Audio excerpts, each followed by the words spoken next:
फिलिस्तीन और इसराइल के बीच जंग जारी है। हमास की ओर से किए गए आतंकी हमलों के बाद से इसराइल भी गाजा पट्टी पर ताबड़तोड़ जवाबी कार्रवाई कर रहा है। इसराइल और फिलिस्तीन के बीच हालात बेहद खराब स्थिति में पहुंच गए हैं। इसराइल पर हमास के हमले में अभी तक 1100 लोगों के मारे जाने की खबर है।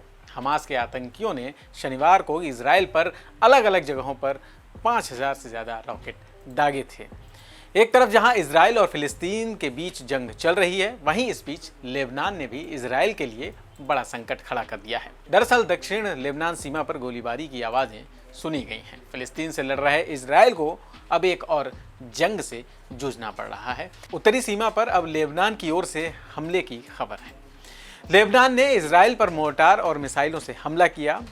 इसके चलते इसराइल ने भी उस क्षेत्र में अपने टैंक तैनात कर दिए हैं। इस हमले का वीडियो भी सोशल मीडिया पर सामने आया है। इसराइल को दक्षिण छोर पर हमास से निपटना पड़ रहा था और अब उत्तरी छोर पर लेबनान का भी सामना करना पड़ेगा।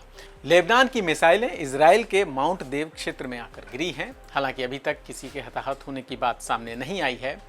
इसराइल ने टैंकों से इसका जवाब दिया है। इसराइल पर हिजबुल्लाह ने अटैक किया है।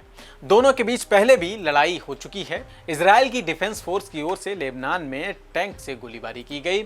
इसराइल की ओर से कहा गया है कि उसे पहले से ही अंदेशा था कि अटैक होगा।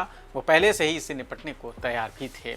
आईडीएफ के कई सैनिक लेबनान बॉर्डर पर हैं। सभी जगहों पर इसराइल के लोगों की सुरक्षा को लेकर काम में जुटे हैं। लेबनान और इसराइल में सब कुछ ठीक नहीं है। दोनों देश एक दूसरे को दुश्मन मानते हैं। दोनों देशों के बीच 2006 में शांति समझौता हुआ था, लेकिन कुछ सालों में लेबनान की ओर से छोटे छोटे हमले किए जाने लगे, जिसके बाद इसराइल भी इसका जवाब देता रहा।